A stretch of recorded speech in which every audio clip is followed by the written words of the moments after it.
நம்ம உசுர பிடிக்கிறது யாருன்னு தெரியுமா? யமதர்மராஜா. அந்த யமனை யாராவது நேர்ல பாத்துருக்கோமா? இல்ல. ஆனா நம்ம பூலோகத்துல ஒருத்தன் பாத்திருக்கேன். வீட்டுக்கு யமதர்மன் நேரா வந்துட்டான். கதவை தட்டுறான். கதவை தட்டோன்னு கதவை திறக்கிறான். பார்த்தோன்னு அரண்டுட்டான். எருமை கடை மேல உட்கார்ந்துருக்கான். கண்ணன் கரையர்னு கையில சூலம் பாசக்கயிறு கதை எல்லாம் இருக்கு. பார்த்து பயந்தவன் ஒரு நிமிஷத்துல யோசிச்சுட்டான். என்னன்னு? அது யாரோ நாடகக்காரங்க எவ்வளவு இருக்கு. வேஷம் போட்டு நம்ம வீடு தேடி பிச்சு எடுக்கிறாங்க. ஏப்பா யாரியா எந்த சங்கம்யா நீ? டேய் சங்கமா? டேய் நான் தாண்டா உண்மையான யமதர்மராஜா. அதுக்கு என்ன அத்தாச்சி இருக்குன்னு கேட்டேன். அத்தாச்சி இருக்கு. காரணம் சாட்சி வேணும்ல. ஆமா. ஆதார் கார்டு கேட்டுருவாங்க யமதர்மட்டி. நம்ம அதான் சொல்லுங்க. அப்பதான் யமதர்மன் சொன்னா கையில இருக்க ஓலைச்சுவடியை காட்டினேன். இந்த ஓலைச்சுவடியை பாத்தியாடா? இதுல இருக்க ஓலைச்சுவடியில ஒவ்வொருத்தர் பேரா இருக்கும். அந்த ஒவ்வொருத்தர் பேரையா படிச்சு வரிசையா அவன் உயிரை பிடிக்கிறதா என் வேலை. சித்திரகுப்தன் சொல்லியிருக்கான். இன்னைக்கு எடுத்து பார்த்தேன். ஓலையில பேர் ஓம் பேர் தான் இருந்துச்சு.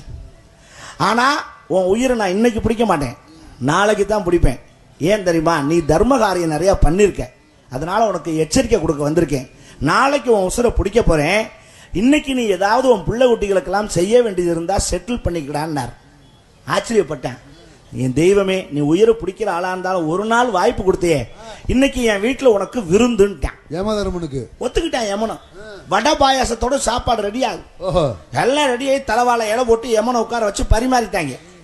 யமன் சாம்பாரை சாப்பிட்டுட்டு 2 நிமிஷம் ஆகல அப்படியே மட்ட மலக்க மலாந்துட்டான். முண்டை கரெக்டா தூக்க மாத்திரை 4 மாத்திரை சாம்பார்ல கலந்துட்டான். யாரு? சமையல் சாப்பாடு ஓட்டனி களியாம காலை புலந்து கிடக்காம பார்த்தா சோளம் இங்கிட்டு கிடக்கு, பாசக்காரி இங்கிட்டு கிடக்கு, கதை அங்கிட்டு கிடக்கு.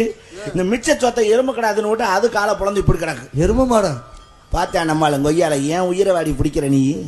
முதல்ல உன் உயிரை காப்பாத்திக்க அப்படின்னு ஓலைச்சுவடி எடுத்து பார்த்தேன். பேர் இவன் பேர் தான் இருக்கு. இது இருந்தா தானே நீ பிடிப்ப. டபக்குன்னு அந்த ஓலையை உருவி அந்த ஓலைச்சுவடியில அடியில சொருகிட்டான். நல்ல வேலை. கொய்யால இன்னும் எடுத்து பார்த்தீங்கன்னா நமக்கு இன்னும் கொஞ்சம் காலங்களுக்கு அடியில தான் இருக்கு. நம்ம வேறு தப்பிச்சுக்கலாமடான்னு நினைச்சிருக்கான். ஏமன் தூங்கி முழிச்சு எந்திரிச்சு இப்படி பார்த்தான்ல, அசந்துட்டான். உசுரை பிடிக்க வந்தவன்னு தெரிஞ்சும் எனக்கு சோறு போட்டியடா. உண்ட வீட்டுக்கு நான் 2 நினைக்க மாட்டேன். சோறு தின்ன வீட்டுக்கு துரோகம் பண்ண மாட்டேன். அதனால உனக்காக ஒரு வாய்ப்பு தர்றேன். என்ன? பேர் எடுத்தோம்னா மேலிருந்து எடுத்தா தானே உன் பேர் வரும். உனக்காக சுவடியை திருப்பி அடிப்பக்கிருந்து எடுத்து வாரேன்.